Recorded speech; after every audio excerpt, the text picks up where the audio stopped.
好，来看到传奇攀岩家 Alex 今天完成零防护徒手爬台北101的创举，现在他正召开记者会，我们一起来听。I'm sort of walking through what we assumed would be some of the more challenging parts. Now that you've actually accomplished it, like what to you was the most difficult part of the climb? I mean, I think for me personally, the biggest challenge was staying calm. I don't know, having the crowd, having the whole experience, having all the people around, it just makes it feel a little more intense. And so I think starting felt, I was a little more nervous getting off the ground. And then as I climbed, I relaxed more and more. I was like, oh, this is so fun. I mean, this is why I do it. It was incredible. It's interesting because we did say that, right? Like you typically free solo and like the emphasis on solo, you're alone. What was that like having all of these people watching and sort of playing to them, but also not wanting to break your concentration? I mean, yeah, I think when I was leaving the ground, you're like, oh, it's kind of intense. There's so many people watching. But then honestly, they're all wishing me well. I mean, basically it just makes the whole experience feel almost more festive. I'm kind of like, all these nice people are out supporting me and having a good time. It's a beautiful city. It's a beautiful day. Everyone's enjoying this experience. And so in some ways, I think the energy actually kind of bolstered me as well. Among the thousands of people that were watching here and the millions that were watching at home, your wife, Sani, was one of them. Sani, is this the first time you said you were watching Alex free solo something of this magnitude? Before we started, walk me through what you were feeling. Well, I was definitely pretty enlivened by the energy of the crowd. It was truly wild to walk out of the building and just see so many people. And I was telling someone that when you really love someone and you think that they might be stressed, you're kind of like, I wish I could take their place. I wish I could take any of their stress away. But in this case, I was like, thank God I'm not him. Did it give you any relief, though, to see right away how much sort of joy and fun and playfulness Alex was exhibiting while he was doing this? Yeah, I knew the second he left the ground, it would all just kind of not fade away, but get quieter, kind of be a little bit more of an internal experience, and then just be joyful. And so I was really happy once it just started. There wasn't any waiting, and he got to do what he wanted to do. Emily, I mean, you're a really good friend of Alex. You climbed with Alex quite a bit, but you had never watched him free solo either. And I know we had talked about how you were sort of feeling about that. As he's taking those first steps onto the building, what was going through your mind? Yeah, I was pretty stressed out. I had some anxiety. I think I didn't know what to expect. Free soloing, much like Sani, it makes me feel a bit uncomfortable to watch it. So yeah, I just had a lot of emotion going on. But the crowd was quite cool to kind of feel that energy and see all these people who were just so excited. And so that kind of helped, but I feel like I had a little bit of a roller coaster going on. And then, yeah, slowly, as Alex got higher, I started to kind of settle in, and you were just being so playful and so excited, and you had a smile on your face, and I was like, okay, he's just having a great time, and I think I can breathe a little bit. Emily's right. We had this crowd in front of us at the set, and they reacted to literally everything Alex would do. They would gasp, or they would hold their breath, or they would cheer, or they would laugh when he would make a comment. And a part of the reason they were able to do that is because the access they were provided and the views that they were provided. And James, that's where you come in. I mean, this was no small task to capture what we just witnessed. What all went into it? Yeah, some key people need to be mentioned, I think. Yeah.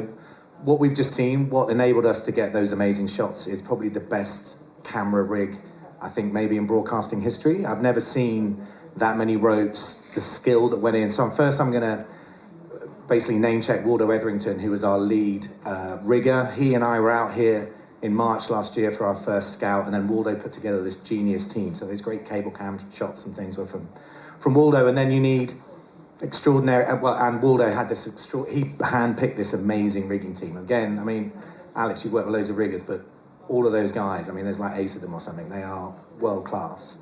And then you need world class camera operators, and that's a kind of easy thing, really, for me. I shouldn't take too much credit, because Alex and I have been cooking up this idea for a while, and I said, who's going to be the lead DOP? Who's going to kind of put this together? And he said, talk to Brett Lowell, who, buddies of all of you, actually. He's just a legend, really, in the high-angle climbing camera world. And I had a quick call with Brett. I mean, I don't know how long ago that was, a year and a half ago or something. And Brett, all those different angles, he was actually calling different things in my ear. When he finished on 90, good shot on Mikey, good shot on Pablo, good shot on Sav. And all of these operators, again, kind of self-select in a way, the team that we built, because, I mean, it stands to reason. When Alex is soloing, he needs to know that that camera up above him isn't going to, drop something or whatever. I mean, it's, Alex needs to look up and have total confidence in those people. So, again, the team that Brett put together, I've name-checked a few. Forgive me if I didn't mention some of the others, but they all come from the climbing world, and they are, world-class. I mean, we had a world-class team here. And I'm just going to go off script slightly, if that's all right, because we're all talking about the climb, but you couldn't get a climb out live without a world-class live crew. And Al Berman, who's kind of sat back there, is, they didn't have room on the panel for him, but what was wonderful for me was because I work with Waldo and Brett and the cameras and everything else, but then we need to get this thing on air. So Al brought in the live team, Yes. Stage directing, the truck, everything. Those of you that haven't been in the control room, it's magical. I mean, it's frenetic, but the kind of artistry and the creativity in the moment to make the right call, to let things feel. At the end, I don't know how many dry eyes were in the house when you two were, just hugging at the end or whatever, and Al was saying, hold it. People were trying to do other stuff. Stay with it. And so this combination of world-class kind of camera and riggers and world-class live broadcasters it's just amazing. So props to the whole crew. There's a lot of us, but everyone did their jobs brilliantly. Yeah, Al did an incredible job with his instincts, really guiding the ship. He was the one that was in my ear, and there was a lot of moving parts. Really quick, though, on the camera part, because you kind of nodded when he's like, we want to make sure that the cameraman doesn't, drop something on Alex. That wouldn't be ideal. It's part of building that trust, being your friend, because it feels like you're sort of surrounded by friends on the camera crew. Yeah, for sure. I mean, there aren't that many high-angle camera people in the world, and so I am friends with many of them, most of them. But I would say that as James said, I mean, the entire team today was world-class. Like, everybody is the best at what they do, and I think that for me, it makes it easier to do my best when I totally trust the team, and I know that they're all bringing their best as well. And so, I mean, that's kind of, to me, an ideal project like this. It does feel like an expedition where we all come to a place together, we all do our absolute best to execute to the best of our abilities, and they're doing what they do really, really well, and I try to do what I do as well as I can. So I don't know, it's so great. What a nice day. What a nice day. What were you thinking? You summit, you get all the way to the top, you're at the top of the spire, and you have done it. What was the first thing that flashed into your mind? I was like, what a view, it's incredible. I was like, what a beautiful day. It was very windy, so I was like, don't fall off the spire. I was like, trying to balance nicely. But no, I was like, what an incredible position. And I mean, what a beautiful way to see Taipei. And it's nice because we've been here all week and it's been gray and rainy, kind of socked in. And today was just so perfect and you could see for miles, super clear. I was like, couldn't be a better time to be on the top of the spire, appreciating the position. We've talked a little bit about what still motivates you, and that's what the people want to know. They want to know what still motivates you at this point in your career. You clearly have nothing left to prove, to still take on really big objectives that push you outside of your comfort zone. Well, I think you just said it. I like objectives that are new for me, that are different, that are challenging in some way. I mean, really, I like a reason to stay motivated and to get up early and to train and to do something exciting. So, for me, I mean, a tower like this is so incredible. Like, literally from anywhere in the city, you look up and you're like, that looks amazing. And, particularly as a climbing objective, something I've never done before, something that's challenging for me in the right way. I was like, this is incredible. Can you clear something up for the folks that, are at home going, this is a stunt. Like, they came to him and they were like, hey, will you do this? And can you share with people, A, when Climbing Taipei 101 fell into your purview and why you wanted to jump at this opportunity? Well, I mean, in general, I like to climb anything that looks cool that I'm allowed to. And so, I first saw Taipei 101 over 10 years ago and was like, wow, that's incredible for climbing. That would be amazing. But at the time, didn't get the opportunity to actually climb it. And at the time, I thought about climbing it without permission, don't tell anybody. But I was kind of like, I know I can do it, and it would be amazing, like, maybe I should. But then out of respect for the building and respect for all the people on the team who had allowed me access to look at it, I was like, well, obviously I'm not going to poach this. Like, I'm going to, respect the people and just see if it ever comes together. And so then for the project to come together more than a decade later, I'm like, oh, it's so great. What an opportunity. It's such a pleasure. Yeah, James, because this doesn't just come together, right? There's a reason that people don't let people free solo climb buildings. What went into this? Well, I mean, I just want to thank Taipei 101. I don't know who's in the room, but Janet and her team, you know, I've been working with Alex for about 5-6 years. You know, he's always you know, when you're doing one project, you say, what do you want to do next? And the skyscraper's always been something we've discussed. And as Alex says, people climb buildings illegally, but, you know, it is so rare for a building to trust a climber and a team onto. I mean, this building occupies an amazing kind of position in Taiwanese, the landscape, as Alex says, but in the kind of culture and you know, society. It's a real icon of this country. And, you know, when we started talking about skyscrapers, Alex was like, you know, he had a list of the ones that he wanted to climb, and this was top of the list. I mean, for the reasons he says, it's got so many interesting features, an interesting route, but we needed the building to say yes. So, I mean, I won't go into all the detail, but I was out here about a year ago. I met with Janet and her senior team, put this proposal together. I thought it was a kind of 50-50 coin toss, whether they'd, you know, give us permission. And about halfway through my presentation, Janet just said, stop. We're going to do this. We're going to do this. I think she'd seen Free Solo, you know, she kind of trusted Alex primarily. That's the most important person, obviously, in this whole project. But she said, let's do it. And then her entire team have made it happen. I talk about the rigging. We're all over the building, and her team have facilitated that and become part of our camera team. So thank you, Taipei 101. Absolutely, thank you. And to the amazing city as well, they were really all in. Emily, I'm so interested from the climbing community perspective, how they are viewing what Alex initially wanted to attempt to do and has now accomplished. Like, how do they sort of look at these big objectives that Alex sets? Yeah, I think people in the know kind of understand that Taipei 101 was not like a stunt. Like, it's real climbing. It took a lot of preparation. It took a lot of skill, a lot of experience, and really there's only one person who's capable of doing something like this, and it is Alex. And I think in the climbing community, it's been fun to see like how, once again, climbing has been launched onto the world stage. The first time it happened was because of Free Solo, and now it's happening again. And I think we really couldn't be more proud to have the representative for climbing be Alex, because he is such a great human and so impressive and inspiring and thoughtful, and really does like care about the climbing community. As you saw, like, all of our friends are here on this project, and it's been incredible to be a part of it. I'm just so proud, and I think that I sort of represent that pride for the climbing community. I can see like the emotion on your face right now, you know, just like what he means and like what's going through your mind right now. What's coming up for you? Yeah, I mean, I'm just really excited and relieved and proud to be a part of it. I'm super honored that I got to be a part of it. I feel so lucky to know both of you guys, because you're special. You're lovely people. Yes. Yeah.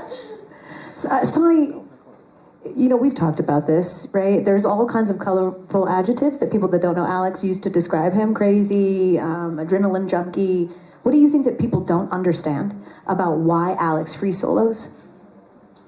Well, I think that what people don't understand until they watch is how much fun he's having and just how joyful he is when he's doing it. That it's actually just like, it's almost like a childlike joy of just like, I'm up here and I'm playing. And I think that was the really cool part of today, that we all got to just watch him have a lot of fun, which is great. If you sort of compare this moment, Alex, to maybe the least glamorous training day that you had in preparation for this climb, which one do you think actually demanded more from you? Was it the training or the reality of it? That's an interesting question. I mean, I think doing the actual climb probably does demand more, just the pressure around it, the whole experience, but you're right that, I mean, training days, and in some ways I wouldn't even differentiate that much between all the training, because kind of the whole point of having a goal like this is to put in all the training days. I mean, I love the training, I love the whole process, I love all the practice climbs that I do to build up for a big climb like this. You know, basically I just love having a reason to train. And so, you know, I do think the climb itself probably does demand a little more. Like, I mean, I was definitely on my A game, like, performing today, and you can't necessarily bring that to every training session, because sometimes you're just tired or whatever else. But no, I mean, I love the whole process. James, you've built a trust with Alex over the years because you've documented his climbs before. How did this one in particular differ from how you've sort of captured his previous climbs before? So yeah, we worked together on 2 projects. One was in a very remote part of Greenland. One was in Alaska. So they're in the wild. But as Alex said, it felt like we were in the mountains. Weather was a massive issue. And it felt like we were getting mountain weather. You know, and everyone's saying, what's the weather going to be like in 10 days' time? I mean, make a guess. I mean, what's the weather going to be like in 24 hours' time? Make a guess. And we were caught out. Forecasts were saying the weather was going to be good on the 24th when we were due to go. What didn't happen. It was kind of akin, really, but a lot nicer, a lot more comfortable in a hotel than in a tent in Greenland. No polar bears either. Yeah. Shout out to the hotel. It was very, very nice. I love the moment at the end. Alex comes down, he meets you, Sonny. You guys are about to walk off, and then you're like, oh, should we shout out our daughters? Do you, Alex, there's a lot being made of you've turned 40 and how you prepared for this and how, since we maybe checked in with you in Free Solo, you've gotten married and you've had children now. How has having children, how has being a father impacted your decision making and how you approach climbing objectives? I mean, I spend a lot more time at home, obviously, because I'm with the family. And so I think that means that I'm more selective about projects and just make sure I choose the right projects and choose them for the right reasons. And I think, having a family hasn't diminished my love of climbing, but I just choose my objectives carefully and then train for them carefully and make sure I execute well. I guess, it hasn't, having a family doesn't change who I am, doesn't change my passion for what I do. Sonny, has there been anything that he's floated as a potential climb that you're like, no? Definitely a few where you're kind of that's not sweet. Yeah, no, but those are more like personal projects normally, like random things around the house and things that I want to just climb in the mountains. There's, hanging pictures in the house. I'm like... Not in the house, but in our local area. Yeah, no, there are things where I'm like, that doesn't feel so family friendly.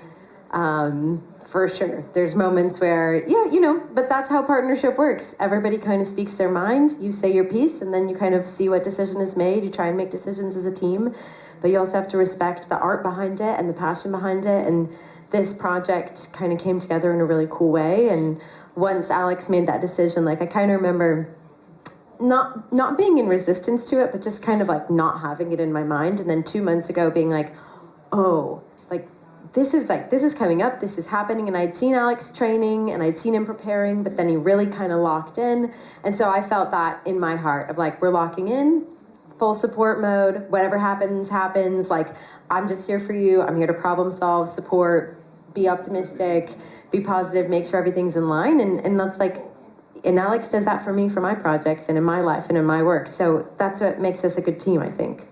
So may I just say that Tempo 101 is actually an incredibly family-friendly climbing objective, in so much as for most climbs, you go to some far-flung place, you don't have cell service, you're gone for months, you're living in a tent. Here we FaceTime the kids, we'll be home, we fly home tomorrow. I'm kind of like, it's pretty chill in the grand scheme of climbing objectives. Compared to going to the greater ranges, like the far-flung mountains of the world, and then being in, living on a glacier in a tent for a month. Yeah. This is pretty civilized. Yeah. So, I think overall this is way less time away from the kids, and it's kind of a great objective. There you go. I think the building has their new catchphrase, a very family-friendly climbing objective. Exactly. Should anyone want? No one else but Alex. Right, exactly. Well, and I love that you say that. Emily, I asked you on the broadcast, right? Because, again, Emily is a champion climber. She's a history-making climber. Certainly trailblazing and pushing limits is in her DNA. And I said, would you free solo? And you said? No, absolutely not. No. Why is Alex so unique in wanting to do this? Yeah, I don't think that many people are drawn to free soloing, and I think I'm not drawn to it. I get enough of my fear management out of just rock climbing with a rope, and I feel very good about that, and I get enough challenge from it. I think free soloing is very unique, and there's not that many people who even want to do it, and I think what makes Alex so special is he is an elite climber, so he's very technically good, physically strong, works really, really hard, and then that mental side, that sort of ability to shut everything out and be so pinpoint focused and super present when the consequences are so high is unique. And then the third piece that I think is just so important that I think a lot of people gloss over is there's an intense desire to do it. Mm-hmm. There's an intense desire, he gets something out of it that's so powerful, that makes you keep wanting to do it and seek out these objectives. And I just think that combination, like there is no other, there's only one Alex Honnold, and that's why.